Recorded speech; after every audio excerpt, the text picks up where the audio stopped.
Salam Mustafa, Salam Walaikum alaikum salam. Mustafa. Perpignan. Walaikum salam. Donc Salam on alaikum a Mustafa. salam alaikum. Alors je te Walaikum présente. salam.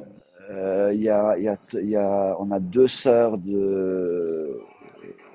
non deux sœurs de Gaza qui sont Rihan qui est à côté de moi, Tsilin qui est juste en dessous et le frère Sior qui sont de Gaza. On a Oran je pense que tu connais, celui qui vient d'ouvrir sa caméra. Ben, Tu vois qui c'est? on va faire Ouais. connaissance. Je vais te mettre en plus grand comme ça tu le Comme vois. ça, non, mais dis-moi peut-être, Orhan, Alaikum. tu es de quelle ville? De Walaikum salam. Besançon le 7 juin. Le 7 juin. Il y Écoute, avait une pour l'instant, j'ai pas manifestation. encore récupéré ouais, Et je t'ai j'ai dit, encore je pas pars pour récupéré tous mes l'Égypte. neurones. Et je t'avais dit, je pars pour Ah, l'Égypte. Tu te rappelles? ça y est, machallah. Ouais. Très bien. Voilà. Ah, Là, c'est super, bon. Ouais, super. Comment tu frère, vas? ouais. Ah, Alhamdulillah, très bien, très très bien. Alhamdulillah. Force à toi pour tout ce que tu as fait. Merci beaucoup. Ah, ben c'est normal et merci surtout à vous pour vos soutiens, votre manifestation, vos manifs que vous avez réalisés. Yani nous sur mer, vous sur terre, vous avez fait du travail considérable. Et c'est ça qui a fait notre force. Mashallah. Ouais. Attends, alors, je vais te mettre en grand, mon frère. Voilà, comme ça on peut commencer. Ouais, et il y a la sœur Nina qui est aussi pas loin, qui travaille en Suisse. On a Nour Freedom qui est aussi une sœur, une militante, qui est aussi en Suisse. Et on a Sankara qui est du 66 Perpignan. C'est que des pro-palestiniens et voilà.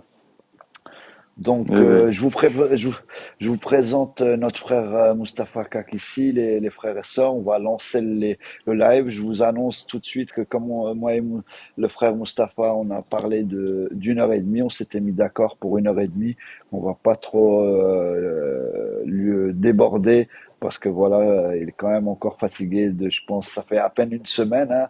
Ça fait une Ouais. semaine, jour pour jour, que tu as été libéré, Mashallah. Juste Mustapha, c'est Abdelaziz de Perpignan, hein. Si tu vois pas. Oui, je sais, je sais. Ah, ok. Si, Abdelaziz. Oui, on a bossé, on bosse ensemble, on a bossé, et on va continuer à bosser ensemble avec Abdelaziz sur des dossiers comment t'appelles ça, contre l'islamophobie, le racisme et contre l'islamophobie. Mais Inch'Allah, j'en toucherai deux mots, c'est important. Ouais, Inch'Allah. Alors, les frères, on va lancer on va lancer. Je vais le demander à notre frère Mustapha de se présenter. Et comme on avait dit, Mustapha, de commencer à raconter ton histoire, la coordination, tout ça. Et après, s'il y a une petite intervention, on pourra le faire. Donc, avant ça, je vous demanderai vraiment de partager le live, de tapoter. Et voilà. Mustapha Kissi, à toi, mon frère. Et c'est un grand honneur déjà de t'avoir. Et je te remercie énormément d'avoir pris du temps et de venir participer à ce live. Et Allah, bismillah, à toi, mon frère. Allez, bismillah, salam alaikum. Donc, je me présente quand même, hein. Donc, je m'appelle Moustapha Kakissi de Besançon. J'ai eu donc cet honneur de pouvoir participer à cette flottille pour la cause palestinienne. Alors, il y a eu toute une phase de préparation quand même qui est très très considérable et qui est colossale, qui a été colossale. Il faut savoir que en quelques 3 mois, un peu moins de 3 mois, nous avons pu, à travers les citoyens engagés au niveau international, s'organiser pour préparer cette flottille internationale qui nous a permis donc d'aller direction Gaza avec une cinquantaine de bateaux. Et cette phase de préparation-là, en fait, a été assez, donc comme je disais, elle a été colossale en même temps parce que il y avait tout un ensemble de sécurité à mettre en place, un travail sur le droit international, sur la communication, sur la cohésion des équipes. Vraiment, c'était toute une grosse préparation qui était nécessaire parce qu'en face de nous, on a, je dirais, voilà, une entité sioniste qui ne reconnaît aucun droit et qui se croit au-dessus donc des lois. Et ce qui fait que notre tâche était assez compliquée et difficile, mais on devait au maximum sécuriser la situation parce qu'il y avait un des scénarios qui était d'être attaqué, de partir à Gaza et de ne pas pouvoir revenir. Donc il fallait absolument que cette préparation soit vraiment faite au plus haut niveau. Donc on avait des avocats, on avait des médecins, on avait vraiment tout type de personnes de la société civile qui s'étaient investies par rapport à cette préparation colossale, des personnalités, des personnes militantes, des pères de famille, vraiment tout type de personnes de la société civile. D'ailleurs, c'est ça qui a fait notre force. Alors, qui a participé enfin, quelles étaient en fait quelle dynamique a permis de mettre ça en place? Donc, il y a Marche to Gaza en Égypte, effectivement, qui a permis de continuer sur cet élan. Moi, personnellement, étant dans plusieurs dynamiques, alors, certains, effectivement, m'ont vu sûrement à travers soit différentes villes ou autres. J'ai participé à la grève de la faim et aux jeûnes en sillonnant 17 villes en France pour dénoncer en fait le blocus sur la famine qui a été infligé aux Palestiniens à Gaza. Et suite à cette, on va dire, ça a duré 25 jours au total. Et ça nous a permis donc de rencontrer en fait plusieurs personnalités, plusieurs institutions, plusieurs élus dans les différentes villes où nous sommes passés, donc en France, au nombre de 17. Et on a été reçus à l'Assemblée nationale, on a été reçus au Sénat, on a été reçus dans différentes villes, dans les municipalités par exemple. Donc ça a permis en fait de mettre la lumière davantage sur les conditions de famine, le blocus intégral par rapport à une situation vraiment inacceptable, inhumaine, dont on a tous vu des personnes qui mouraient de faim, des enfants, des bébés, des femmes, des hommes civils. Suite à ça, on a la société civile palestinienne qui nous a sollicité pour aussi mettre la lumière sur les détenus palestiniens dans les geôles israéliennes depuis 48. Donc on a participé à un congrès international en Belgique en soutien à ces détenus palestiniens et on a aussi donc par la suite organisé un convoi de justice pour en fait faire préparer un terrain qui nous a permis de passer par La Haye, à Bruxelles, à Paris, à Strasbourg, donc dans les capitales européennes, pour terminer à Genève, aux Nations Unies. Et on a pris la parole pour mettre encore une fois la lumière sur la situation des détenus palestiniens en plus du génocide. Et donc, suite à ça, on a au mois de juillet déposé 2 saisines, 2 plaintes auprès de la Cour pénale internationale sur le volet donc du génocide, sur le génocide avec un volet famine, et ainsi que un deuxième dossier sur la situation des détenus palestiniens. Et puis suite à ça, effectivement, il y a eu cette organisation qui, enfin c'est pas suite, c'était plus ou moins parallèle. Il y a eu cette organisation donc Marche to Gaza. Alors moi j'ai pas pu participer parce que j'étais en grève de la faim et jeûneur par rapport à la Palestine.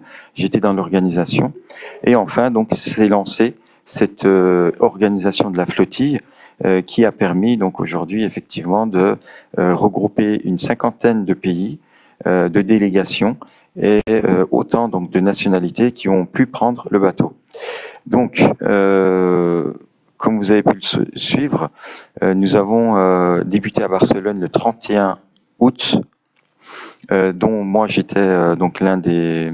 Donc nous on a commencé, moi j'ai commencé à Barcelone. J'ai commencé à Barcelone à prendre la mer et ça a duré 1 mois. Donc nous sommes passés par Tunis. Donc comme vous avez pu le suivre dans les réseaux et dans les médias, nous avons été attaqués par des drones israéliens avec des explosifs lancés sur nos bateaux sur 2 nuits consécutives. Donc là, il y a eu en fait toute une remise en cause donc de la sécurité, de la logistique pour renforcer en fait ces aspects-là. Donc tout cet aspect, et surtout il y a eu de la pression, il y a eu du sabotage par rapport à toute cette organisation à Tunis, ce qui nous a retardé quasiment une bonne semaine par rapport à cette situation-là. Ensuite nous sommes repartis direction Gaza. Il y a des bateaux qui nous ont rejoints à travers la Sicile. Et arrivé donc à hauteur de l'île de Crète en Grèce, encore une fois, nous avons été attaqués par des drones avec 13 attaques d'explosifs qui ont été lancés sur nos bateaux. Donc ces attaques-là, en fait, c'est important de le souligner, ne nous a pas intimidés et ne nous a pas stoppés. Et au contraire, notre détermination, en fait, s'est multipliée.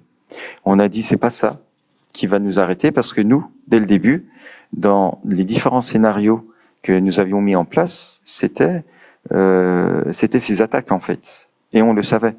Donc, cet aspect-là ne nous a pas empêché de continuer. Et c'est des choses qu'on a réalisées. Donc, une fois qu'on a quitté la Grèce, eh bien, en fait, c'était la ligne droite direction Gaza. Et je sais que vous avez pu suivre 24 heures sur 24, en fait, les différents bateaux. Donc moi, j'étais sur 3 bateaux différents. Et donc sur le dernier bateau, j'ai eu en fait le dernier bateau où j'étais a pu avancer jusqu'à 40 miles, ce qui correspond à peu près à 70 km de Gaza. Mais au fur et à mesure où on était, donc on avançait de Gaza, on savait qu'à un moment donné, soit on allait être attaqué par les Israéliens, soit on allait être intercepté et kidnappé. Et c'était donc cette option, en fait, c'était ce scénario-là qui a été pratiqué par Israël parce qu'on était en communication avec les différents bateaux. Et voilà, donc on a appris que petit à petit, en fait, différents bateaux étaient interceptés. Puis à un moment donné, donc on savait qu'ils allaient venir vers nous, nous intercepter et nous kidnapper. Donc c'est ce qui s'est passé. Donc l'interception, le kidnapping, donc s'est passé de la façon suivante. Nous sommes donc en fait ils viennent autour de votre bateau dans un premier temps. Ils font plusieurs tours autour du bateau. Ils vous coupent les différents signaux. Donc on n'avait plus d'internet, on n'avait plus de radio, on était complètement isolés. À savoir que on a dû jeter nos téléphones, ça vous avez dû le suivre pour des raisons de sécurité. Et ensuite ils vous appellent à sortir du bateau, à lever les mains et à se mettre devant le bateau. Donc c'est ce qui s'est passé. Ils nous ont demandé de sortir. Comme vous avez pu le voir sur les vidéos, on s'est mis devant le bateau. Et ensuite ils sont montés dans le bateau, ils ont fouillé le bateau à l'intérieur, et ensuite ils sont venus vers nous. Ils nous ont questionné sur un certain nombre de choses en disant d'où vous venez, pourquoi vous êtes venus, vous êtes rentrés en Israël illégalement, et ensuite donc ils ont perquisitionné le bateau et direction Israël. Ils ont utilisé notre bateau. Alors, on sait que dans les autres bateaux, ils ont été rassemblés dans un grand bateau pour les emmener. Mais nous, ils ont pris notre bateau pour aller directement donc au port d'Ashdod. Une fois qu'on est arrivé là-bas, c'est là qu'a commencé l'humiliation. Ils nous ont sortis des bateaux et ils nous ont mis à terre à genoux avec les mains derrière, la tête baissée. Pour beaucoup et certains allongés par terre. Et pendant un long moment, sous le soleil, en fait, vous êtes obligé de porter cette position et de subir cette humiliation. Donc nous, moi personnellement, comme on était le premier bateau à arriver au port d'Ashdod, on a dû rentrer assez rapidement à l'intérieur du hangar. contrairement à d'autres qui sont restés beaucoup plus longtemps et surtout subir une certaine humiliation de la part des hommes politiques comme Ben Gvir, qui est venu sur place pour dire que voici les terroristes, voici ça, voici ci, donc c'est sorti dans les médias, et donc il y a continué l'humiliation. Une fois qu'on était à l'intérieur du bateau, du hangar, pardon, en fait, on est passé par plusieurs points de contrôle. Nos affaires ont été contrôlées. C'est là qu'ils nous ont demandé de changer d'habit.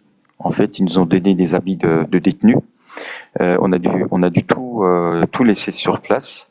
Et ensuite, différents points de contrôle, passeport, et ils nous ont demandé de signer des papiers. Donc moi personnellement, j'ai dit non, je ne signe rien parce que je comprends rien et je veux un avocat. Donc tant que je n'ai pas d'avocat, je ne signe pas. Et donc ils m'ont demandé au moins 4 fois, si c'est pas 5, de signer un document. Donc j'ai refusé catégoriquement. Et ces différents points de contrôle, en fait, c'était un peu des interrogatoires. D'où vous venez, pourquoi vous venez, vous êtes rentré illégalement en Israël. Donc toujours pas de réponse, parce qu'on sait que tout ce qu'on annonce peut être retenu contre nous. Donc systématiquement, je veux un avocat, je ne dis rien du tout et je fais rien du tout. Et donc une fois que ces différents points de contrôle et interrogatoires sont passés, ils nous ont emmenés dans un bus. Par contre, avant le bus, j'ai vu quand même des personnes qui ont été maltraitées, qui ont été torturées, qui ont été enchaînées au niveau des pieds, menottés au niveau des bras et bandés au niveau des yeux, et ils marchaient difficilement. Donc c'est déjà là qu'on a vu qu'il y a déjà certaines personnes qui ont été torturées physiquement, battues physiquement, et ensuite donc ils nous ont emmenés dans des bus. Donc la suite de la torture en fait est arrivée là. Il faisait très chaud, c'était en journée. Ils nous ont mis dans les bus. C'était donc des bus de détenus, des prisonniers. À l'intérieur, on était 19. Donc c'était une petite cabine où ils nous ont serrés, sachant que dans ce bus, il y avait des compartiments à 4 personnes, des compartiments à 2 personnes et à 1 personne. Donc nous, on était dans ce compartiment à 19 personnes, et comme il faisait très chaud dehors, la température est montée très vite, entre 40 et 50 degrés jusqu'à étouffer. C'est là qu'on a commencé à taper les murs, enfin les murs, pas les murs, mais les portes du bus, les fenêtres du bus, même si en fait c'était pas forcément des fenêtres, mais c'était tout fermé, donc on ne voyait que très peu de lumière, et en disant qu'on est en train d'étouffer.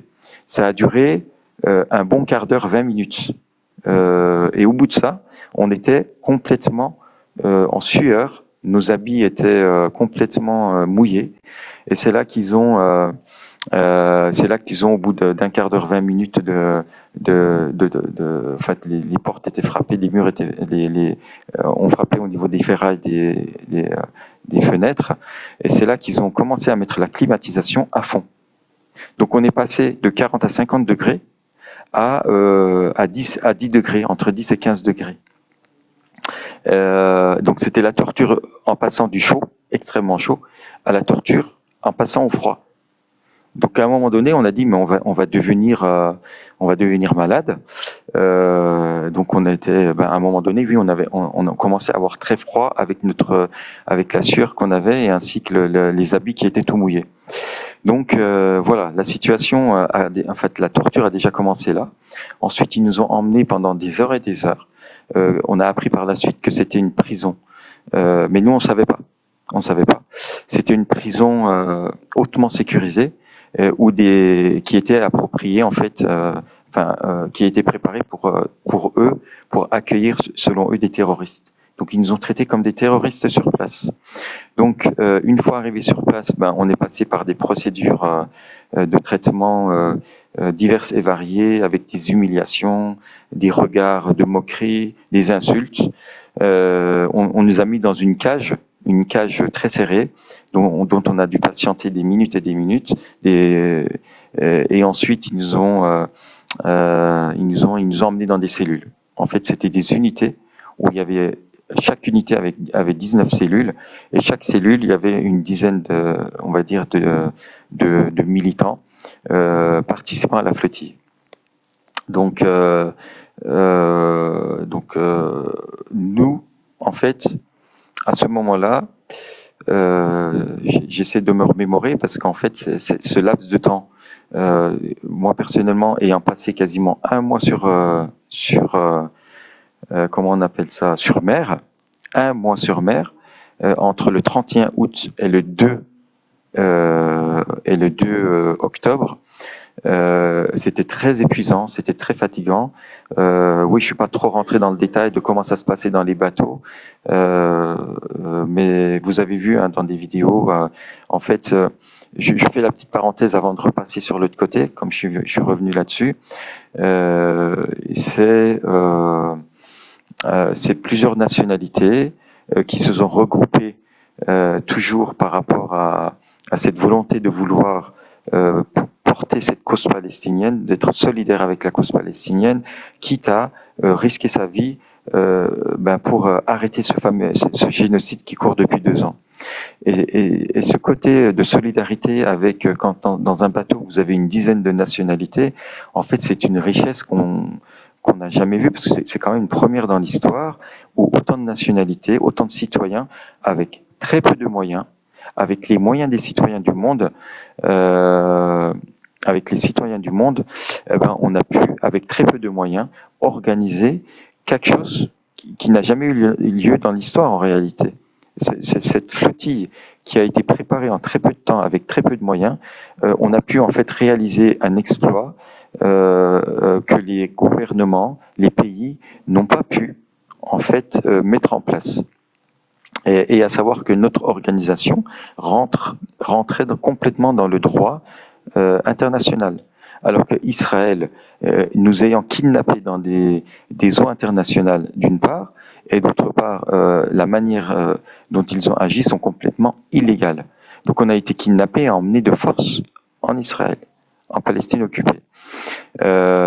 Donc cet aspect-là, dans les géoles israéliennes où on a passé environ 5 jours, donc c'était au quotidien, humiliation, ils venaient regarder dans les cellules, au moins 5 à 6 fois par jour et par nuit, ils faisaient du comptage, ils nous reposaient les mêmes questions à chaque fois, ton nom, ton prénom, ils recomptaient systématiquement, et donc nous à un moment donné, on a dit on va pas se laisser faire, et dans les cellules, on a scandé Free Palestine.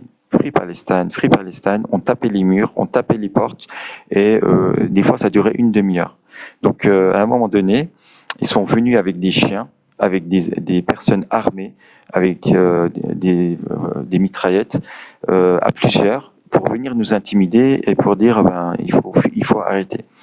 Donc on n'a pas arrêté. En fait, on a gardé la tête haute, on a répondu. On a dit que vous devez arrêter le génocide. Vous devez arrêter voilà, d'affamer en fait les Gazaouis par rapport à cette situation qui était insoutenable. Et ils nous ont emmenés à manger. Un autre aspect des choses. Et la grosse majorité des détenus, en fait, on a fait la grève de la faim en disant que cette nourriture-là, il faut l'emmener déjà à Gaza. Il faut arrêter ce blocus. Cette nourriture-là doit déjà aller à Gaza et ensuite, on acceptera de manger. Et c'est là que nous avons entamé une grève de la faim pendant toute la durée donc de notre kidnapping hein, dans les géodes là.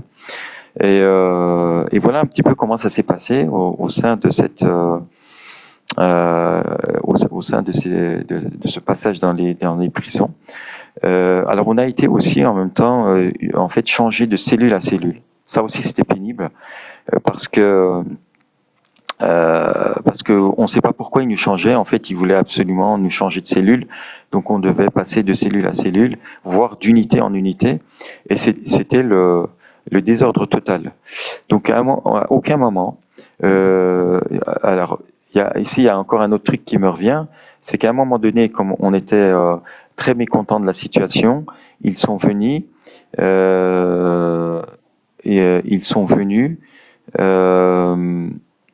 comment on appelle ça, prendre une personne par cellule pour nous intimider, en fait. Ils sont venus dans une cellule pour prendre une personne par cellule pour nous intimider, pour qu'on arrête en fait de scander Free Palestine et encore d'autres slogans pour montrer notre mécontentement. Mais ça nous a pas arrêté. Alors ce côté-là en fait des choses, nous pendant tout le voyage, toute notre en fait sur notre direction à Gaza pendant un mois. Comme on a vu que vous sur terre, nous sur mer, et vous sur terre, vous vous êtes mobilisés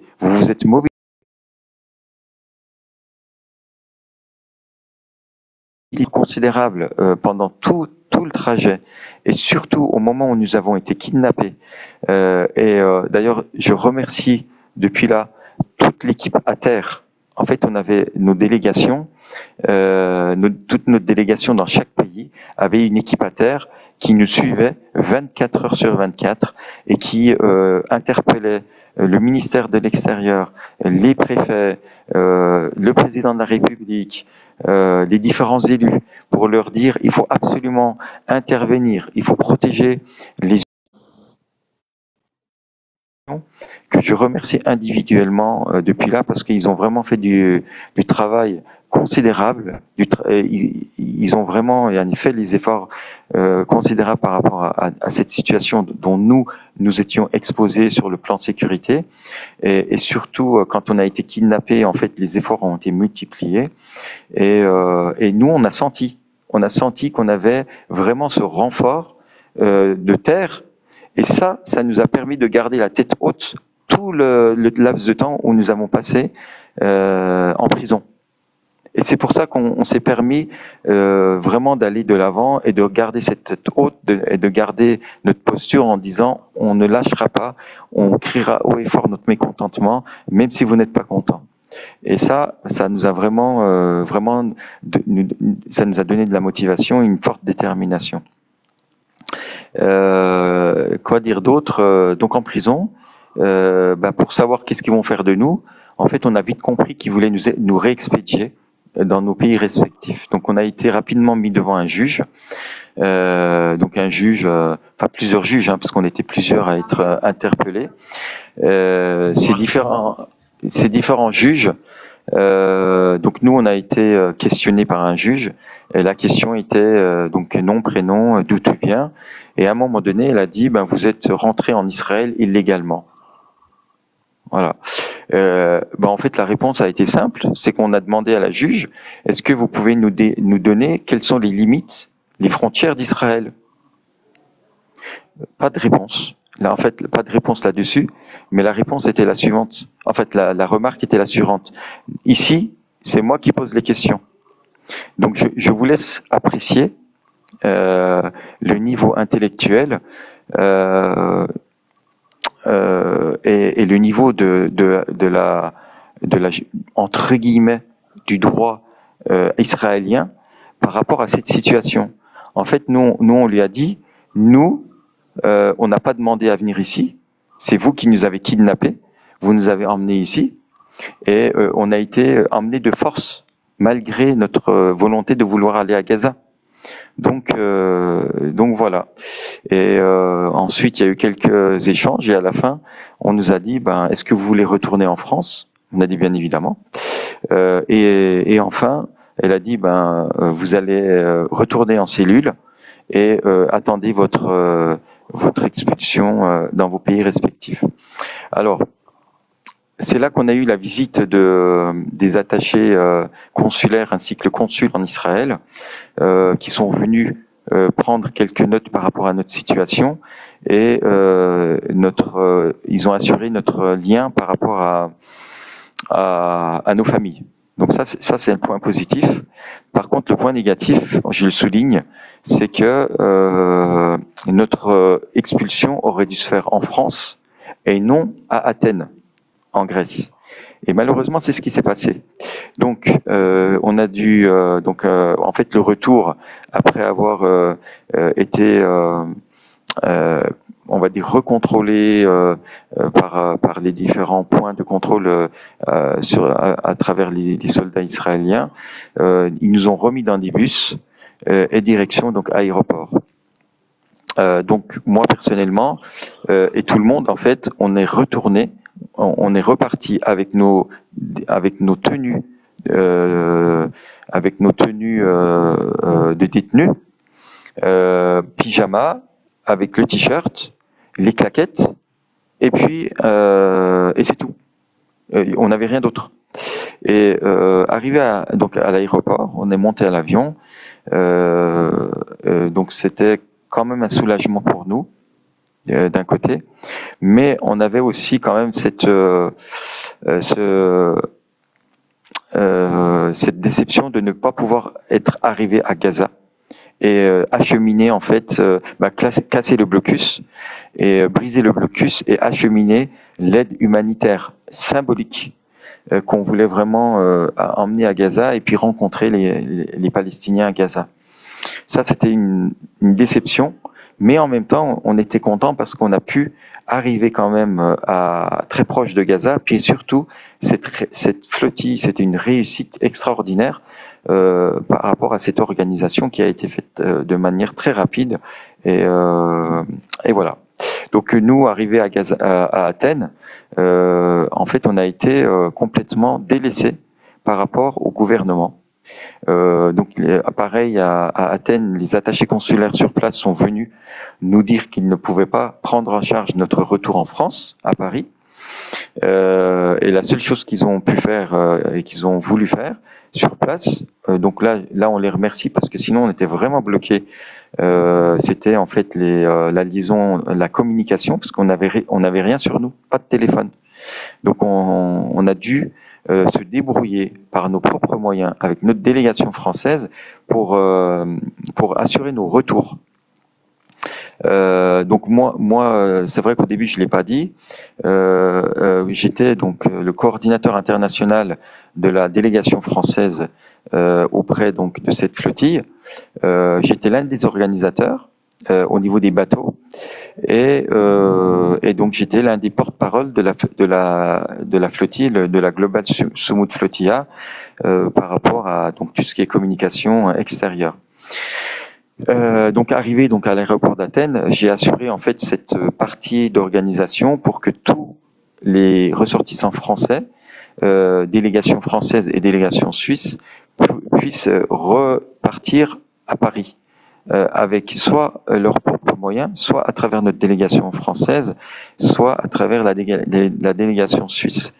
Mais ça a été très très pénible parce qu'on a dû passer une nuit à Athènes pour beaucoup, donc assurer par nos propres moyens, que ça soit l'hébergement, que ça soit les allers-retours entre l'hébergement et l'aéroport, et que ça soit en fait les différents billets d'avion par rapport à cette situation. Donc par contre là-dessus, on est très mécontent par rapport à cette situation. Le gouvernement n'a pas voulu du tout assurer ce moment pénible où en plus il y a eu un communiqué qui est allé dans ce sens-là en disant qu'il ne nous conseille fortement pas d'aller assurer cette mission humanitaire. En fait, je résume, et qu'ils assureraient un minimum par rapport à ce qui pourrait se passer après. Et en fait, il n'y a rien qui a été assuré en termes de prise en charge par rapport à notre situation d'expulsion, que ce soit donc à Athènes, d'Israël à Paris, donc ça n'a pas été le cas, et on a dû passer par Athènes. Et donc le lendemain, il y a des personnes qui sont parties le soir, il y a des personnes qui sont parties le lendemain pour revenir à Paris. Et donc, une fois venu à Paris, à Orly notamment, on a eu donc un accueil très chaleureux. Et puis vous connaissez un peu la suite. On a dû intervenir dans différentes manifestations et témoignages, dont c'est le cas actuellement.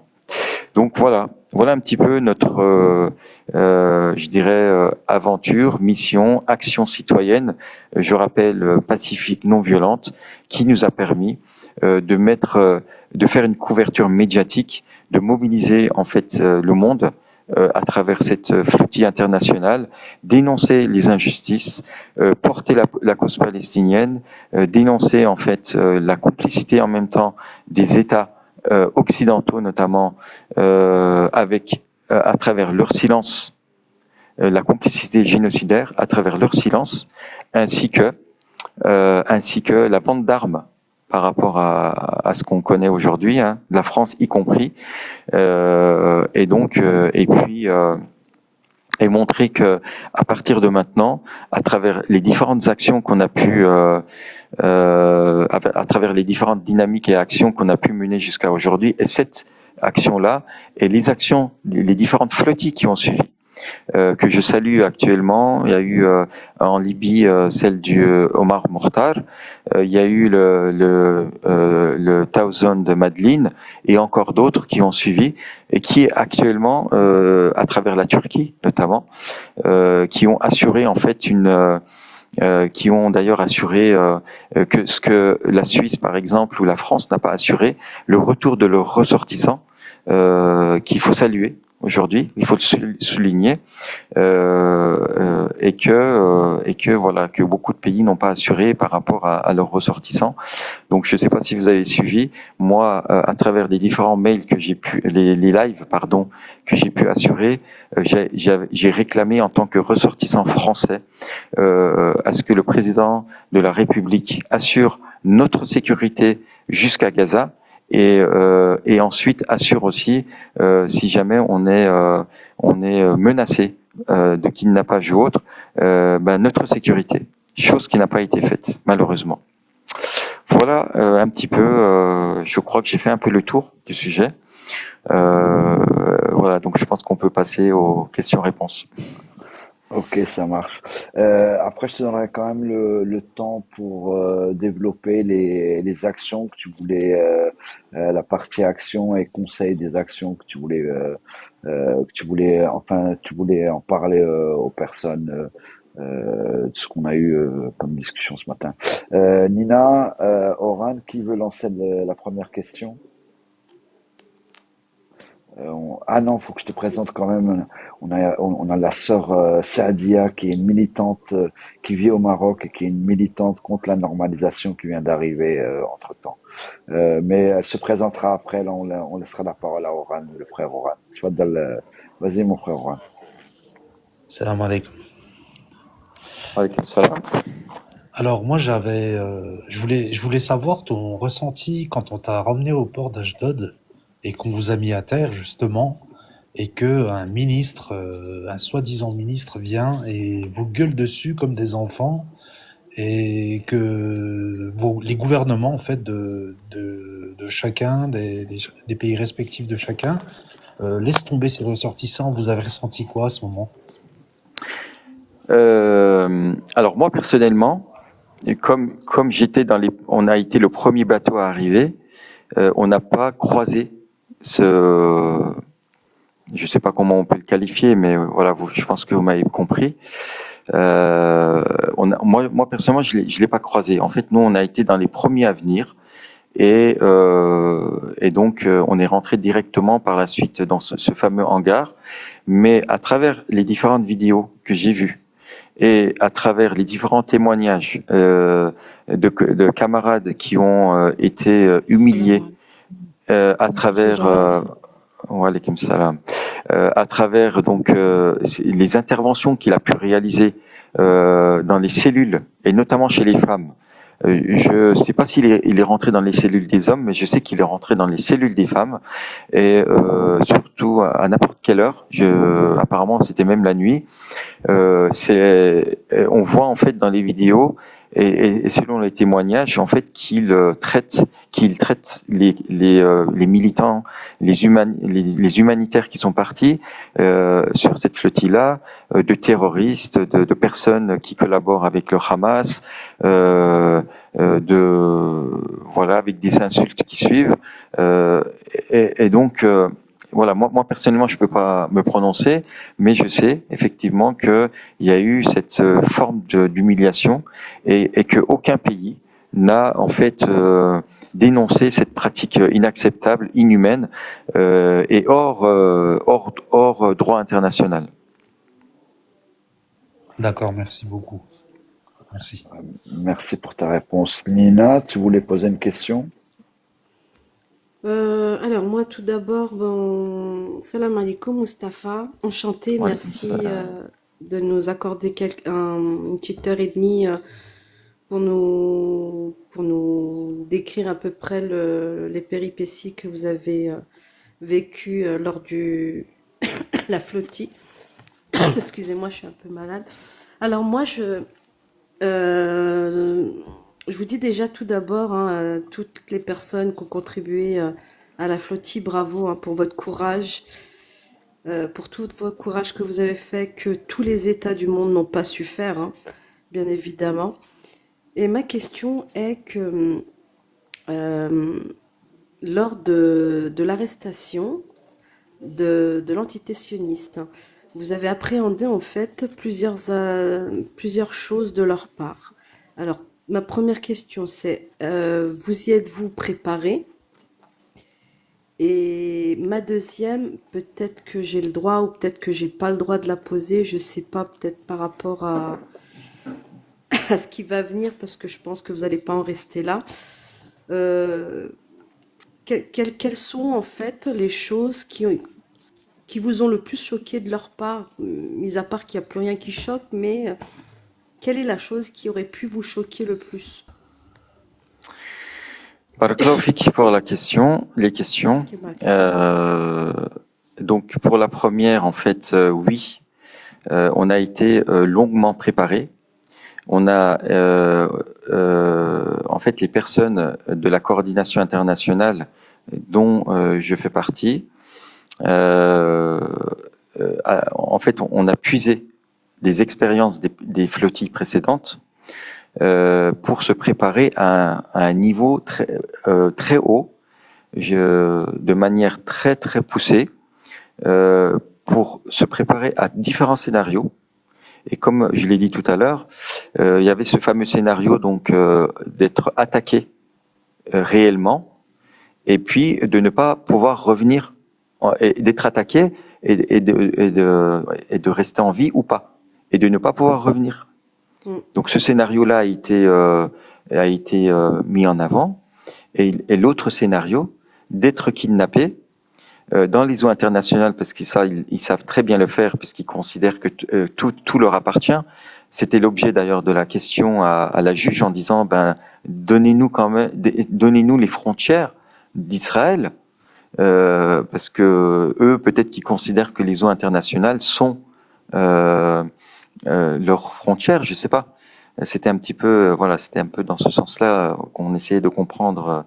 Enfin, on le comprend, mais c'était essayer de raisonner, mais en fait, ils ne raisonnent pas, parce qu'ils se considèrent au-delà et au-dessus du droit international. Et donc, cette partie je dirais, de kidnapping, et ensuite de nous emmener en prison et tout ce qui suit, et d'y rester peut-être des mois et des mois, en fait, tout a été calculé, tout a été mis à table. On nous a expliqué de bout en bout comment ça s'est passé. On a formé donc ces 500 participants, environ 500 participants, sur les conditions qui seront en fait sûrement mis en avant. Mais c'était des hypothèses, parce que par rapport à ce qui s'est vécu auparavant, la manière dont ils procèdent habituellement, mais encore plus parce qu'on sait qu'ils auraient pu aussi réagir différemment. Et d'ailleurs, on a suivi que quand on était sur mer, chacun, les hommes, allaient traiter comme des terroristes et nous emmener dans les pires prisons qui existent en Israël, et les femmes, pareil.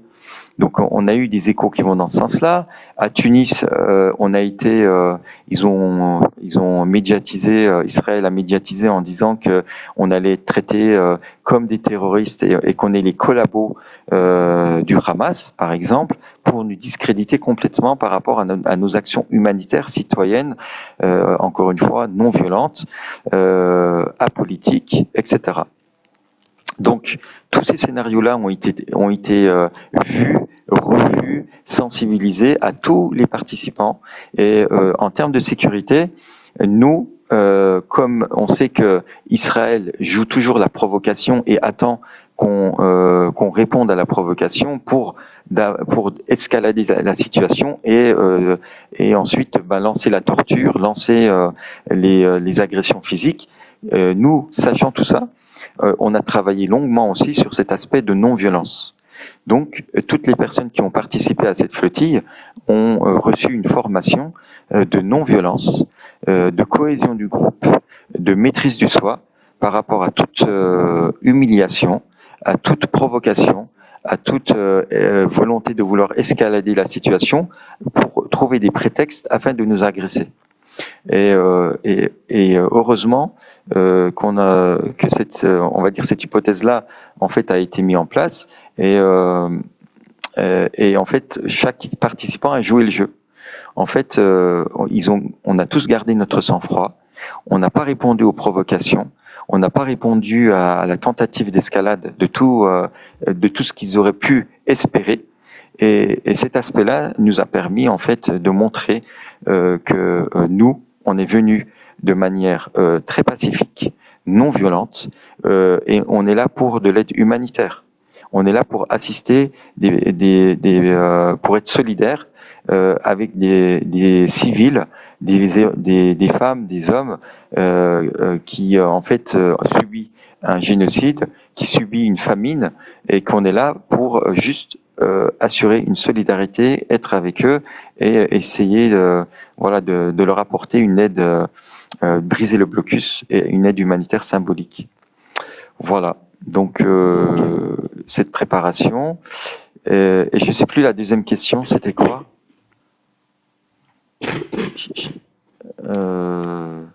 C'était, est-ce qu'ils vous ont causé, causé du mal physiquement et moralement? Et si vous y avez travaillé, ça vous avez répondu, hein, Mustapha. Oui, tout à fait, Voilà. tout à fait. Et Voilà. quelle était en fait vos attentes par rapport au mal qu'ils auraient pu vous faire, hein, comme moral ou physique? Ah, en fait, comme on était prêt, on s'est préparé psychologiquement à subir, si vraiment ils allaient dans ce sens-là, je veux dire, voilà, c'est tout, on allait subir. Et surtout, mais en même temps, on savait que l'opinion internationale, vous, sur Terre, vous étiez à nos côtés.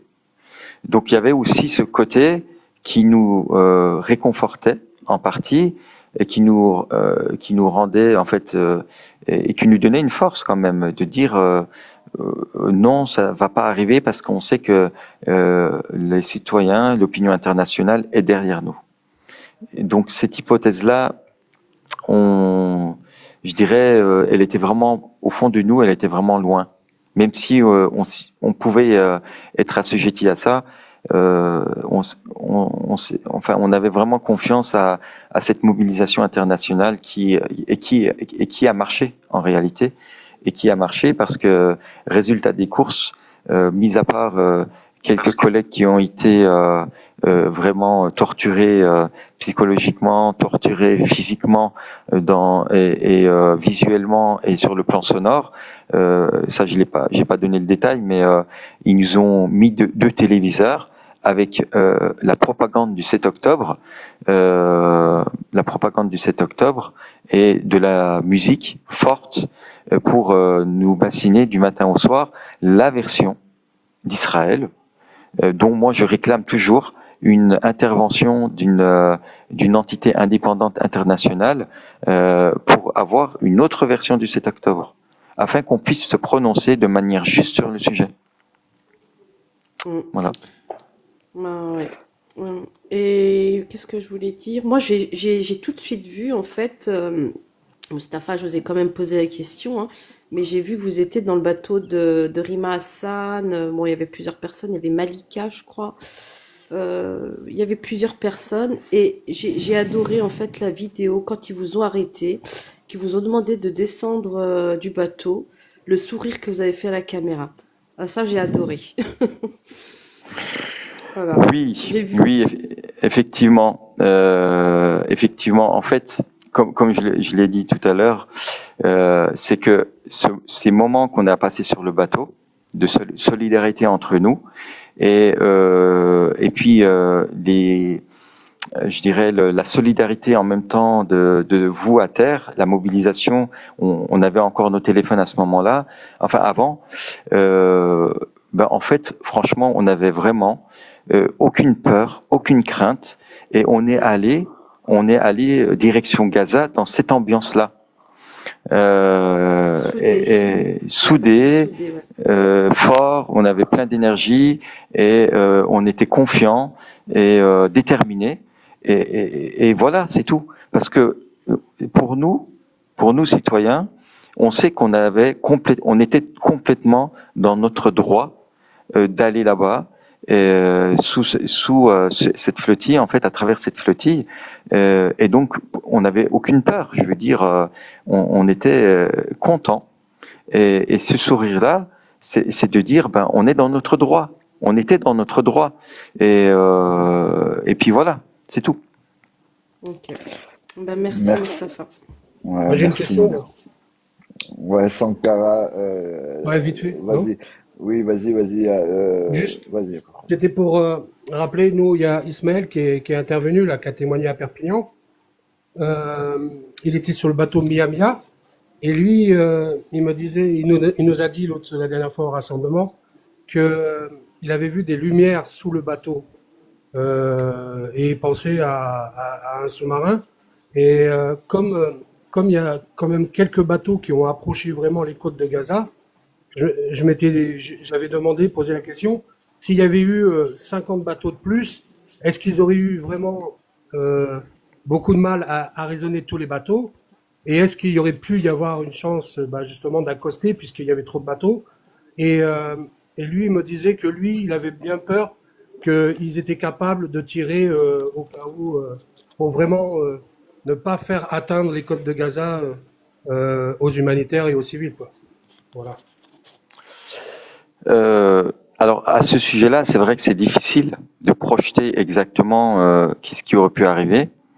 Moi, mon avis personnel là-dessus, c'est que Israël aurait peut-être anticipé notre arrivée à proximité de Gaza pour ne pas en fait nous laisser rentrer à Gaza. Parce que le fait que nous, en fait, si on avait vraiment pu briser ce blocus, ça aurait été une défaite historique. Alors, attention, pour moi, c'est déjà une défaite historique pour Israël, car cette flottille-là, c'est une flottille historique. C'est une première dans l'histoire où autant de citoyens s'est mis autour de cette solidarité-là pour aller à Gaza et dire stop au génocide. Donc, c'est déjà une grosse défaite pour Israël parce que le monde aujourd'hui bouge maintenant et de manière très très conséquente par rapport à la situation. Donc, je pense que l'histoire de l'attaque aurait été très peu probable parce que Israël sait très bien que s'il avait attaqué, là, il aurait à dos tous les pays du monde entier. Sachant que nous, dès le début, on a communiqué en disant que nous sommes pacifiques, que nous sommes non violents, que nous ne transportons pas d'armes et que dans nos bateaux, nous avons que de l'aide humanitaire symbolique pour aller à Gaza.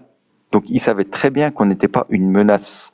Ils savaient très bien qu'on n'avait pas d'armes et ils n'auraient pu justifier aucunement d'avoir attaqué ces bateaux-là sur le plan international.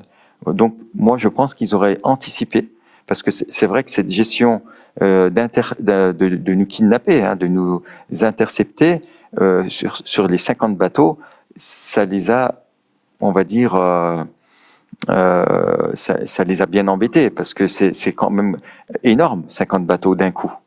environ. Donc le fait d'avoir eu encore 50 bateaux, ça aurait fait 100 bateaux. Donc ils auraient aménagé et puis ils se seraient organisés pour anticiper la situation, voire dépêcher peut-être plus de bateaux pour nous intercepter et nous kidnapper. Ok.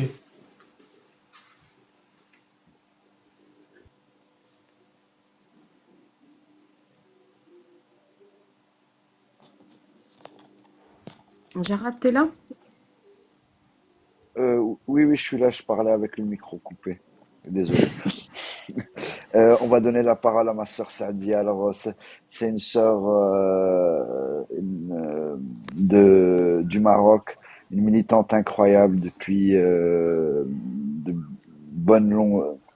de bonnes années. Sadia, à toi la parole, ma sœur. Sadia, t'es avec nous? Oui, je suis avec vous. Salam alaikum. Je ne sais pas si vous m'entendez bien, je roule encore. Alaykoum Vous salam. m'entendez? Oui. Salam, c'est Mustapha. Alaykoum salam. Merci. Ouais. Écoutez, je ne vous connaissais pas, je vous découvre la vérité. Tabarakallah alaik, masha'Allah. Alors, moi j'avais une question, mais j'avais aussi une réflexion, juste quand vous parliez. D'abord, c'est un courage incroyable, ça c'est sûr. Et ça nous redonne confiance en humain. Parce qu'avec ce qu'on voit et puis ce qu'on vit, des fois, je vous assure qu'on doute même de l'humanité. Bref. Et quand vous parliez, c'est vrai que j'avais en même temps ce que disaient les prisonniers quand ils sont sortis là. C'est terrible parce que je pense qu'ils doivent vivre 10 fois plus de choses encore parce qu'ils sont palestiniens et je n'ose même pas. Déjà rien que ce que vous avez raconté, moi je vous assure, je conduis et il y a des moments où je ne voyais plus rien parce que c'est tellement un déni de tout en fait. Je ne comprends pas jusqu'où ils peuvent aller. Ma question va avoir par rapport à ça justement. Et donc je pensais à ces prisonniers aussi qui disaient une seule chose, il ne faut plus qu'un seul prisonnier reste chez eux parce que ce qu'on a vécu, on peut pas le décrire. Ils peuvent pas décrire. Ils n'arrivent pas à décrire ce qu'ils ont vécu depuis des années, quelques-uns des mois, d'autres des années, des décennies.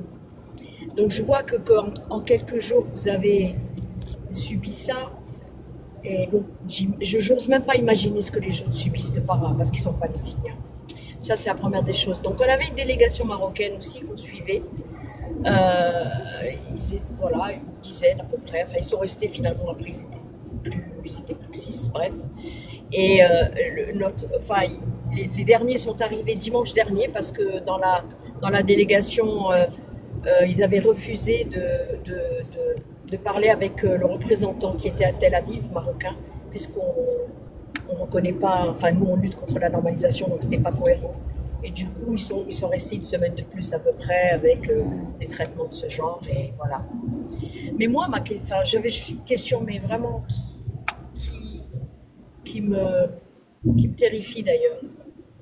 Dans les gens que vous avez rencontrés, les gens qui vous ont malmenés, les gens qui vous ont descendu, enfin l'armée ou je sais plus qui, ou les policiers ou je sais pas, est-ce qu'il n'y en avait pas un seul qui avait un peu d'empathie, un peu de compréhension, un peu d'humanité? C'est une question bête, hein, peut-être, mais je me dis que dans tout ça, c'est pas possible qu'il n'y en ait pas un qui se dise là on va trop loin, là on déconne, quoi. Voilà, c'est une question qui me passait par la tête parce que c'est terrifiant ce qu'on entend. Ouais, c'est intéressant en fait ta question parce que ça me fait rappeler plein de trucs.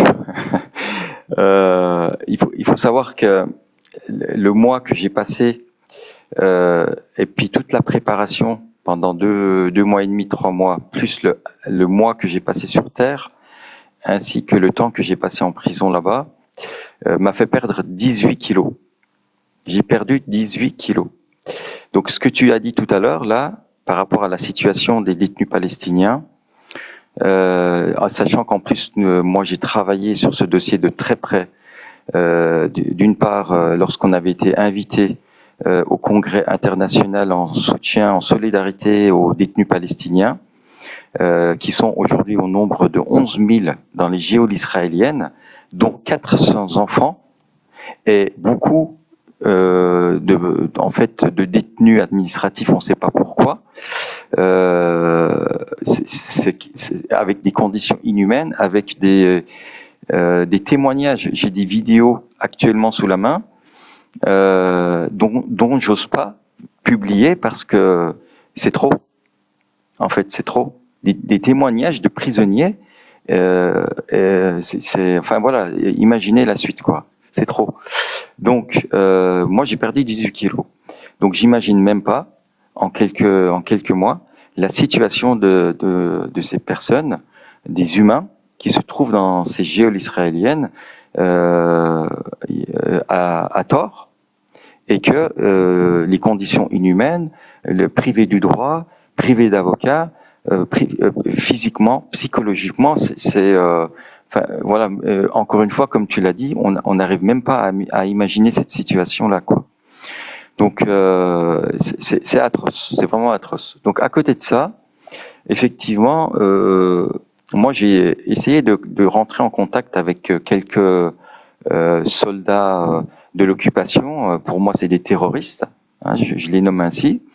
Il y en a une à qui j'ai essayé de parler et elle m'a dit, elle parlait quelques mots français. Alors je rappelle que, je fais une parenthèse importante, la moitié des personnes, donc déjà ceux qui nous ont interceptés ils avaient tous le visage cagoulé. Et dedans, en fait, je voyais très bien que c'était pas que des Israéliens. Dans leur visage, là, en fait, on voit tout de suite s'ils sont typés ou pas, mais c'était pas que des Israéliens. C'est des personnes qui venaient des quatre coins du monde. Je m'arrête juste là par rapport à ça. Et pareil en prison, la moitié de ceux qui nous contrôlaient avaient le visage cagoulé. Donc ça veut dire quoi? Ça veut dire qu'il y avait beaucoup de binationaux qui ne voulaient pas qu'on les identifie et quand on sera de retour, eh ben, on les dénonce et qu'on les porte en justice. Parce que là, ça commence à bouger par rapport à ça. Donc, sur ce plan-là, il y avait une qui était non cagoulée, donc c'était vraiment une Israélienne, et là, j'ai dit, mais pourquoi vous tuez des enfants? Pourquoi vous génocidez? La réponse, comme elle connaissait quelques mots en français, elle a dit, j'en ai marre. Donc, c'est là qu'on voit que, en fait, même eux, ils savent même pas pourquoi ils font ça, mais ils le font. Et je passe à une autre discussion avec un autre terroriste que j'ai eu l'occasion de discuter. Et j'ai essayé, parce que comme on a été bassiné sur la propagande du 7 octobre, dont malheureusement on n'a qu'une version. Alors je le souligne là, hein, parce que je sais que je serai sûrement attaqué aussi par des propos que je suis en train d'annoncer actuellement. Et d'ailleurs, je fais une petite parenthèse là. Je ne sais pas si vous avez vu passer. Comme je suis musulman et d'origine turque, je suis actuellement victime d'harcèlement, de racisme. Je subis de l'islamophobie et de la turcophobie, ainsi que des menaces de mort. Donc, comment on appelle ça? Et vous savez, c'est qui fait ça? C'est pas la droite, c'est pas l'extrême droite, et c'est la gauche génocidaire. C'est la gauche génocidaire qui m'attaque aujourd'hui en ma personne, en me mettant en fait en danger par rapport à moi personnellement ainsi que ma famille. Donc, mais je leur dis depuis là, vous savez, la cause palestinienne en vaut la chandelle. Donc, continuez. Moi, je continuerai mon combat sur le plan juridique, politique et médiatique, et rien ne m'arrêtera. Je dénoncerai les injustices et j'irai jusqu'au bout de toute ma capacité pour vous dénoncer sur le plan juridique, politique et ainsi que médiatique par rapport à toutes les attaques que je suis en train de subir. Donc cette propagande, je reviens maintenant sur ma parenthèse que j'avais ouverte, c'est que on nous a donc donné une version du 7 octobre encore une fois, j'appelle moi aujourd'hui à Israël de laisser passer des journalistes ou des enquêteurs indépendants, internationaux, pour aller enquêter sur le 7 octobre, pour qu'on ait au moins une deuxième version, afin qu'on puisse avoir une comparaison possible entre ce que Israël a mis en avant et les rapports indépendants. Donc, l'une des personnes sur place où j'ai pu converser donc sur le 7 octobre, mais il était en fait plus que convaincu par rapport à tout ce qu'il disait. Il est allé jusqu'à dire que des femmes ont été éventrées, l'enfant a été tué par le Hamas. Je ne sais pas. Je ne sais pas si c'est vrai ou pas, parce qu'on n'a pas d'autre version des faits. Donc, et puis c'est pas, voilà, c'est pas, en fait, il retranscrivait la propagande israélienne par rapport à tout ce qui se passait, mais il était tellement convaincu que je ne pouvais pas parler avec lui. Donc là, on se rend compte que en Israël, les Israéliens n'ont qu'une version des faits, et c'est la version de Netanyahou. C'est tout. Donc, c'était impossible de parler avec cette personne-là. Et c'est là que je lui ai dit, écoute, l'histoire montrera qui a raison et qui a tort. Et enfin, une troisième personne avec qui j'ai essayé de converser, en fait, c'était pas possible parce que lui, c'était quelqu'un de cagoulé. Et la seule chose, donc quand je lui ai dit que moi, je ne mangerai pas ce qu'il me donne, et tant que le blocus n'est pas brisé, le blocus n'est pas enlevé, le blocus infligé aux Palestiniens n'est pas enlevé, je lui ai dit, cette nourriture-là doit aller déjà à Gaza, et ensuite je mangerai. Et c'est là qu'il a commencé à me menacer, à m'insulter, et en me menaçant, en me disant, on va régler nos comptes. Voilà. Et voilà la réaction en fait de ces terroristes en fait qui sont conditionnés médiatiquement, qui sont remplis de haine et pour celle qui a dit j'en ai marre, en fait, qui savent même pas ce qu'ils font en réalité. Ils savent même pas pourquoi ils font tout ça. Donc je vous donne un petit peu la situation une partie de la situation de la société israélienne qui malheureusement aujourd'hui en fait sont en faveur de ce génocide qu'on a subi pendant 24 mois et encore aujourd'hui malgré le cessez-le-feu on se rend compte que il y a encore du blocus, il y a encore des gens qui sont assassinés, notamment la presse et un journaliste qui a été attaqué et encore et encore. Merci pour ton témoignage, mon frère Mustapha. Écoute, moi je connaissais enfin j'avais vu, je t'avais déjà vu lors de la grève des blouses blanches et je crois qu'on avait discuté ensemble. Et je crois que tu m'avais raconté que déjà avant ça. Alors moi, pourquoi je parle de ça, c'est-à-dire que comment dire, euh, un énorme respect et je suis admiratif face à ton calme, comment tu es, subhanallah. Et je sais que tu as été beaucoup attaqué bien avant parce que tu milites déjà depuis longtemps. Donc voilà, quel courage il faut pour avoir continué après tout ça, avoir risqué sa vie, se mettre au milieu de la mer et là quand on rentre, on va se mettre au milieu des eaux. Et pendant tout ce temps-là, se séparer de sa famille, tout ce temps-là, c'est-à-dire qu'il y a beaucoup de choses. Maintenant, moi, il y a une question qui m'a taraudé et c'est vrai parce que c'est un médecin qui était avec vous, qui en a parlé. Et après, il y a une autre, on va la garder la deuxième question qui est un peu plus gaie. Il a parlé de traumatisme.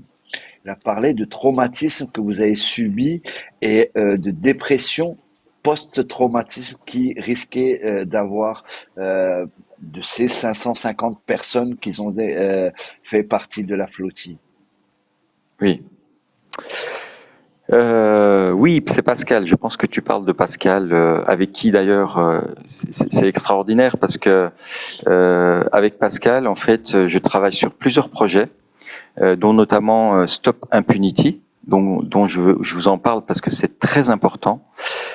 Stop Impunity, en fait, c'est une plateforme citoyenne qui recense les propos génocidaires, les propos haineux, et tous ceux qui incitent à la haine par rapport à la Palestine, et puis tous ceux qui en fait aussi restent dans le silence alors qu'ils sont censés en fait crier haut et fort à l'injustice et à dire stop au génocide. Parce que le silence aujourd'hui tue, et le silence, la rumeur tue, et ainsi ainsi que c'est une complicité, non pas indirecte, mais une complicité directe. Donc, avec Pascal, on travaille sur ce sujet-là. Donc, on a aussi effectivement fait cette action citoyenne de la grève de la faim ainsi que les jeûneurs. Et puis encore d'autres projets, parce qu'on est allé au Parlement européen, on a rencontré des hauts commissaires sur les commissions européennes, notamment sur l'aide humanitaire qui était censée rentrer à Gaza parce que c'est un droit. C'est comme ça. Et voilà, on a vraiment travaillé sur plusieurs terrains avec Pascal. Et puis, la coïncidence a fait qu'on s'est retrouvés sur ce bateau avec lui. Et en partant, intéressant, on a dit Pascal, que je salue depuis là d'ailleurs, on a dit, écoute, on va aller là-bas. Si le scénario de kidnapping et ainsi que le scénario d'aller en prison sera en fait ce scénario-là qui sera appliqué. Enfin, quand je dis appliqué, qu'on va vivre, en fait, on va rester sur place. On va rester sur place jusqu'à ce que le dernier participant va sortir. En solidarité avec tout ça. Parce qu'on sait que il y a des pays qui effectivement sont plus exposés que d'autres pays. Et malgré que nous, Français, on était aussi exposés parce que la tension entre la France et Israël, comme vous avez pu le voir, parce que 11 ans après le vote réalisé donc à l'Assemblée nationale en faveur de la reconnaissance de la Palestine, il a fallu quand même 11 ans pour que le président assume et reconnaît officiellement la Palestine.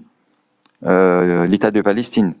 Donc suite à ça, on a tous suivi que Israël a menacé de renvoyer l'ambassadeur, de fermer, de ça, de ci. Donc pour nous, c'était pas non plus évident. Voilà.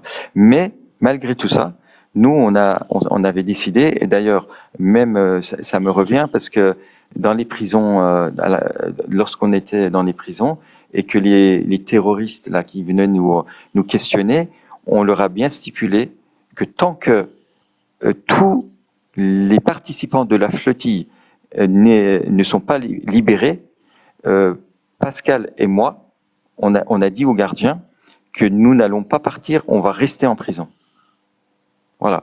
On est allé jusqu'à là parce que c'est normal, parce que il y a des pays qui étaient beaucoup plus exposés que nous, comme par exemple l'Algérie, comme par exemple les pays en fait qui sont en fait effectivement en mode de non-normalisation par rapport à Israël. Donc ça, je tenais à le souligner et à le rappeler aux génocidaires de gauche que parler derrière un écran, parler derrière un clavier et parler se poser sur des articles fallacieux, sur des articles qui calomnient et puis qu'on veut disqualifier un musulman pratiquant turc d'origine, c'est facile à faire. Voilà, donc là c'est un petit rappel par rapport à ça. Et donc effectivement ce côté, je dirais, de vouloir aller vraiment très loin sur cette position et de notre solidarité, en fait, c'est simple. On veut rester humain. Et c'est notre humanité, c'est notre dignité humaine qui nous pousse à aller dans ce sens-là. Et on est sensible sur le sujet. Et d'ailleurs, j'en profite ici pour dire que oui, en Palestine, il y a eu un génocide, mais partout dans le monde, on a en fait les opprimés, les oppressés, comme les Ouïghours, comme les Rohingyas, comme en Afrique, on est en train de voir qu'il y a de l'injustice partout. Donc ça sera aussi pour nous des combats qu'on va mener. En plus, là, il y a une priorité parce qu'il y avait un génocide qui était perpétré depuis 2 ans, mais notre combat va aller sur d'autres terrains comme ceux que je viens de citer. Donc, je ne sais pas si j'ai répondu à ta question.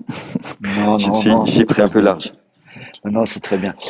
Moi, maintenant, c'est une question un peu plus plaisante et je t'envie beaucoup et je dois pas être le seul. C'est si tu nous parlais de vivre sur un bateau avec Rima Hassan et le docteur André Pascal, qui sont des personnages incroyables que j'ai eu l'occasion de rencontrer, mais pas assez longtemps discuter avec eux. Si tu peux nous parler de ces moments de vie avec eux. Alors, quand on est monté, nous, sur les bateaux, parce que j'ai fait 3 bateaux, j'ai eu l'occasion, effectivement, de côtoyer vraiment une vingtaine de nationalités au total. Et quand vous êtes sur les bateaux, en fait, les titres, les étiquettes, on les met de côté. Et c'est les cœurs qui parlent, c'est la solidarité qui parle, c'est la fraternité qui parle, et c'est les cœurs qui parlent, encore une fois.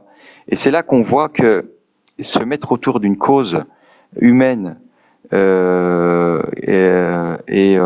une cause juste, une cause humaine, en fait, à travers, je dirais, toutes ces étiquettes qu'on a mis de côté, on arrivait à se comprendre, on arrivait à sentir en fait ce côté chaleureux et ce côté sincérité.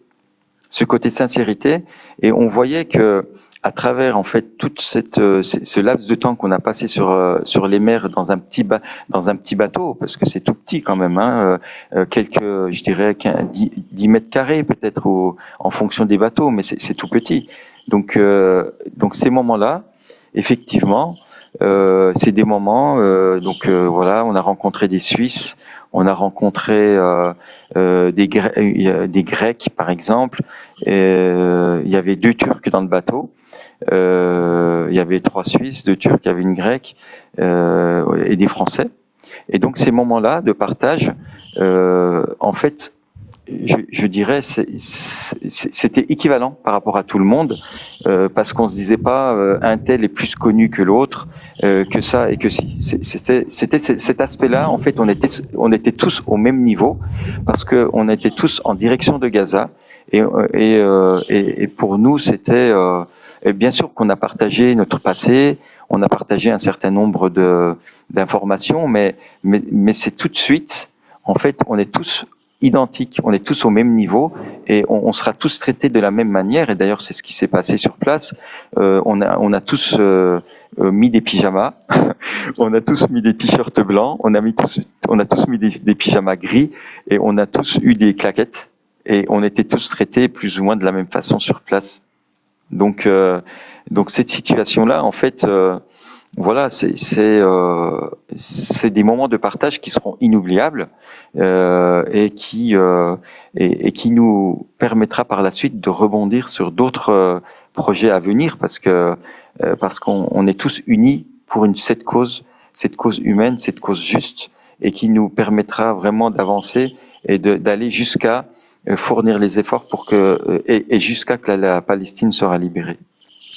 Ok, merci. Je vais juste poser une question d'une sœur là qui l'a écrit plusieurs fois. Elle te demande la communication du consulat et les juristes, quelle a été leur réaction? Alors, je parle du consulat français et des juristes. Qu'est-ce qu'ils ont fait pour vous défendre? Alors, le consulat, comme en fait tout à l'heure, eux, ils ont juste assuré une communication avec nos familles. Et côté avocat, malheureusement, quand on était donc détenu dans les prisons, on n'a pas pu voir nos avocats.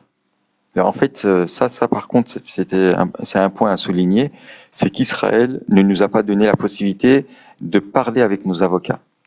Donc aujourd'hui, effectivement, nos avocats, donc ça c'était nos avocats sur place en Palestine, mais une fois revenus, actuellement,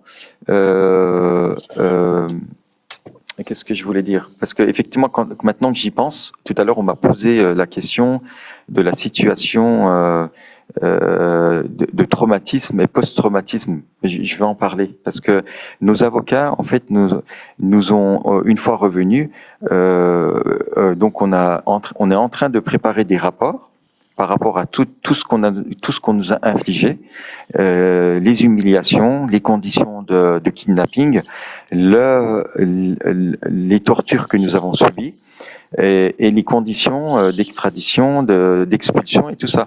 Donc ça, c'est en train d'être préparé et en train d'être constitué en dossier pour déposer des plaintes contre Israël et contre la France, au niveau du gouvernement français qui n'a pas assumé ses responsabilités et son devoir. Donc ça, c'est en train d'être préparé. Et j'aimerais vraiment faire cette parenthèse par rapport à cette situation des médecins, effectivement, qui ont parlé de cette situation de traumatisme et post-traumatisme. Moi, actuellement, cette fatigue qu'on a subie, par exemple, que j'ai subie pendant 1 mois pour aller là-bas, à Gaza, et le fait qu'on est allé, donc on nous a kidnappés et qu'on nous a emmenés dans les prisons, là encore actuellement, des fois je me sens, j'ai des flashs, des moments de prison, j'ai des trous de mémoire, des fois j'ai des bruits, par exemple quand la porte claque, je me retourne tout de suite parce que les différentes explosions qu'on a eues sur les bateaux et qui ont endommagé des bateaux et qui nous ont en fait fait peur quand même parce que ces explosions-là, en fait quand maintenant j'ai du bruit autour de moi qui claque ou un gros bruit, je me retourne et ça me fait tout de suite un flash par rapport à cette situation-là. Je rappelle aussi que quand on allait donc à Gaza sur la mer, on avait appris que à Doha, au Qatar, il y a eu en fait une attaque d'Israël et cette attaque-là, on s'est dit mais en fait il y a des pourparlers de cessez-le-feu, il y a des pourparlers sur la paix et Israël est en train de bombarder ces pourparlers. Donc et ça aussi en fait ça nous a choqués parce qu'on se dit mais s'ils ont attaqué là-bas, c'est qu'ils vont aussi ils risquent de nous attaquer réellement.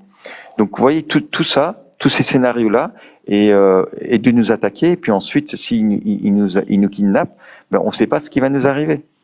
Donc, et d'ailleurs, cet aspect-là, en fait, effectivement, ça nous a travaillé quand même. Et donc, on a eu en fait tout un rapport. On a eu un rapport là-dessus sur ces aspects-là, et ces rapports-là vont être remontés à nos avocats, et on va déposer plainte. Ouais, merci. Alors, vous savez quoi, pour pas pousser trop loin, je vais encore laisser poser 2 questions, mais précises, parce qu'après on va laisser Mustapha nous parler des actions qu'il faut mener et tout ça. Donc, Bibop, une question, et après choisissez, on choisira l'un de vous 4 pour poser une question. Bibop. Salam tout le monde, bonsoir. Je dis un gros merci, Mustapha, merci beaucoup pour tout ce que vous avez fait. C'est un grand respect à vous. Moi, j'aurais une question toute simple. Je voulais savoir si vous étiez conscient que l'impact est de. Est-ce que vous êtes conscient de ce que vous provoquez autour de vous dans le monde? En fait, la réponse est simple, oui. Oui, parce que le fait déjà d'avoir réussi à organiser une flottille de cette envergure, de cette dimension-là, pour nous, c'était déjà, encore une fois, un gros succès. Et quand on a réussi, quand on a entamé, en fait, on s'est organisé et que cette flottille a atteint, à partir des îles parce qu'on savait pas. En fait, on aurait pu être vraiment arrêté bien avant. C'était aussi l'un des scénarios, parce que à Tunis, ça a été très compliqué. Ça a été vraiment très compliqué. On a été pression internationale de par les Américains, les attaques de drones, les sabotages que nous avons subis, les différentes choses techniques, logistiques et tout ce qui suit nous a vraiment énormément fatigués. Mais à un moment donné, on pensait même qu'on allait être bloqué administrativement, par exemple par rapport à des bateaux. Mais tout ça ne nous a pas arrêtés. Et quand on a pu arriver à hauteur de Crète et en direction de Gaza, c'est là que quand on avait nos 50 bateaux, environ 50 bateaux qui se sont réunis direction Gaza, c'est là qu'on s'est dit, c'est déjà un gros succès et ça va faire énormément de bruit. Et d'ailleurs, à ce sujet-là, quand je suis revenu de Paris et puis que j'ai pu, quand j'ai pris la parole place de la République, je sais pas pour ceux qui ont suivi, j'avais donc fait une petite introduction en disant que les cœurs se sont réunis pour Gaza à travers cette flottille. Les frontières se sont enlevées, les frontières de nationalité, et Israël a tremblé. On a fait trembler Israël. Et réellement, on a senti, quand on regardait les terroristes droit dans les yeux, on sentait cette peur-là, et on sentait qu'ils étaient réellement dans une position, et même eux, ils étaient, on sentait cette peur. On sentait cette peur. Donc, le fait qu'ils nous ont pas laissé aller jusqu'à Gaza, ça c'était encore un autre facteur de montrer qu'ils avaient tellement peur qu'ils devaient eux ne pas nous laisser jusqu'à Gaza. Pourtant, nous c'était juste aller emmener de l'aide humanitaire et revenir. Donc, quand on a vu cette mobilisation sur terre de vos, en fait, avant qu'on soit kidnappé, et puis les échos qu'on a eus quand on est revenu, oui, on est conscient que cette flottille-là aujourd'hui a été curseur, a été l'un des éléments qui a permis, en fait, sûrement déjà qu'il y a eu un cessez-le-feu. En fait, ça a accéléré le cessez-le-feu. Et aujourd'hui, on sait que Israël va voir sûrement les choses différemment. Va voir vraiment les choses différemment. Et nous, on va continuer à dénoncer en fait cette situation des Palestiniens à Gaza pour que cesse enfin ces atrocités, cette barbarie.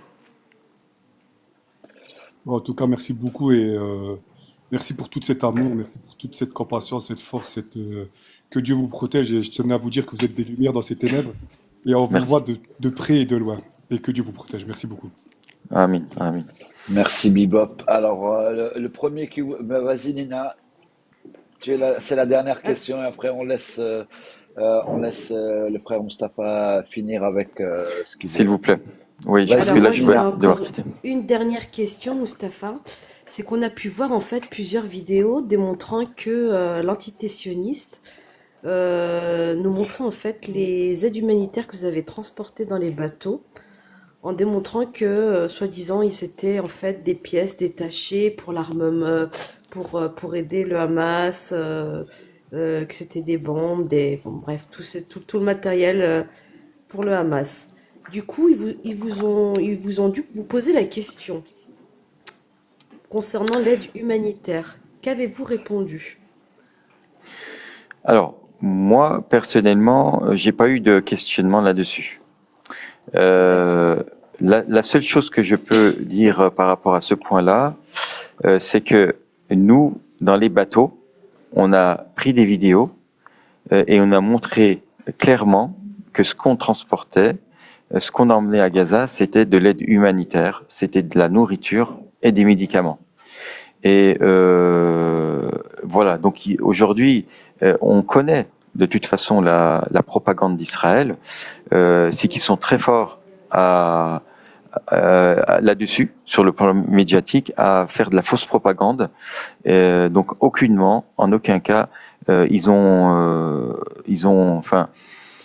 peuvent tout montrer, mais nous, avec nos preuves à l'appui, on a montré que dans nos bateaux, il y avait que de l'aide humanitaire.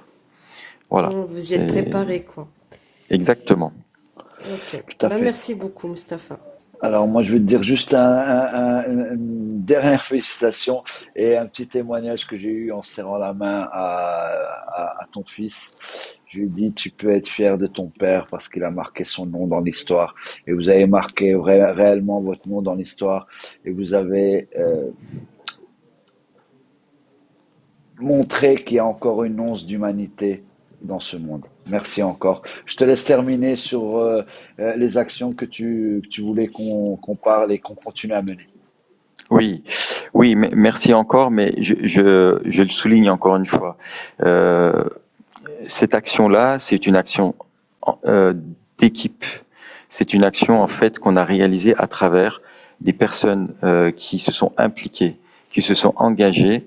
Et nous, on était sur mer, on est parti sur place, mais ceux qui étaient sur terre, notamment les différentes délégations qui ont passé H24, 24 heures de contrôle, 24 heures de surveillance par rapport aux caméras, les différentes actions, les mailings qui ont été réalisés vers les différents acteurs et tout ce qui suit, c'était aussi ça faisait partie de l'action. Et vous qui êtes descendus dans les rues pour crier haut et fort, pour nous soutenir, je veux dire tout ça. Pour moi, on est tous des héros. Vous êtes aussi des héros. On a tous participé à notre niveau par rapport à cette réussite, à cette conscience, à ce succès qui pour moi est encore une fois un succès. Donc je vous remercie aussi. Je félicite vraiment tout le monde. Encore une fois, tous les participants de toutes les délégations. Et à partir de maintenant, effectivement, il y a d'autres actions qui vont venir. Alors pour l'instant on veut pas trop en parler parce qu'on veut garder ça un peu en confidentiel par rapport à ce qui va se faire ultérieurement, mais dans tous les cas de figure il faut continuer à manifester, il faut continuer à boycotter, il faut continuer à interpeller les différents élus, les différents responsables. Et il y a encore un autre point important qu'il faut faire, c'est qu'il faut qu'on arrête de parler entre convaincus. C'est-à-dire que il faut qu'on sorte un petit peu de ce cercle-là et qu'on aille parler avec des personnes qui ne sont pas convaincus. Parce que les convaincus, ils sont convaincus, ça y est. Nous, on a besoin d'aller voir ceux qui ne sont pas convaincus, pourquoi ils ne sont pas convaincus et pourquoi ils ne sont pas sensibles à une cause humaine, à une cause humanitaire qu'on met en avant depuis un certain moment. Donc, moi, je vous invite donc à continuer à suivre en fait les réseaux sociaux, les différentes associations qui mènent des actions par rapport à la Palestine, afin qu'on puisse maintenir en fait l'actualité par rapport à ce qui se passe en Palestine et à Gaza, sans oublier ce qui se passe en Cisjordanie. Et puis la situation à Gaza où il y a tout à reconstruire et pour que justice soit faite et surtout suivre en fait tous les dossiers sur le plan juridique et pour que justice soit faite, parce que la paix ne pourra arriver seulement que si justice sera faite et sanctions. Les sanctions doivent tomber à ceux qui ont commis ce génocide, ainsi que ceux qui ont été complices en gardant leur silence et en vendant des armes. Voilà. Tout est dit. Donc je vous remercie vraiment pour l'écoute, pour votre patience. Si vous souhaitez qu'on refasse d'autres lives, il n'y a aucun problème. Il faudra juste donner un peu de temps par rapport à toute cette situation. Et je vous invite à être solidaire par rapport aux différentes attaques des gauchistes génocidaires. Ça, je le souligne, parce que je suis attaqué aujourd'hui, parce que je suis musulman, parce que je suis turc et parce que je soutiens une cause humaine. Voilà, mes derniers mots. Merci beaucoup, Mustapha. Puis si vous avez des pétitions ou quoi que ce soit, vous les faites suivre à Jarad, on les partagera un maximum pour pouvoir les signer et contribuer. Merci beaucoup. Super, Merci c'est moi. beaucoup. Allah émanatul. Amin, amin. Allez, je vous souhaite une bonne soirée. Salam Bonne alaikum. soirée. Salam. Bonne soirée, merci.